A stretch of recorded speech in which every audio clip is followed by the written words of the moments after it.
سنت موقدہ کا حکم کیا ہے؟ آئیے اسے سماعت کیجیے۔ چونکہ شریعت میں سنت موقدہ پر تاکید آئی ہے، لہذا بلا عذر شرعی ایک بار چھوڑنے والا مستحق ملامت ہے، اور اس کو چھوڑنے کی جو عادت بنا لے تو وہ گناہگار ہے، مردود الشہدہ ہے اور نار کا مستحق ہے۔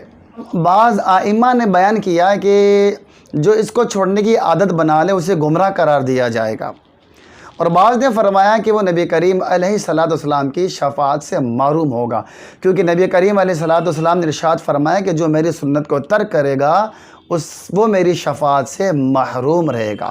لہذا میرے پیارے محترم سامعین کرام، ہمیں سنت موقدہ کو ہرگز نہیں چھوڑنا چاہیے، ورنہ یاد رکھیے بروز قیامت ہمیں پشیمانی اور ندامت کا سامنا ہو سکتا ہے۔ تو آئیے نیت کرتے ہیں انشاءاللہ تبارک و تعالی کہ ہم سنت موقدہ ہرگز نہیں چھوڑیں گے، اسی کے ساتھ ساتھ جو سنت غیر موقدہ ہے اور اس کے علاوہ جو نوافل انشاءاللہ وہ بھی ادا کریں گے۔ اللہ عمل کی توفیق نصیب فرمائے۔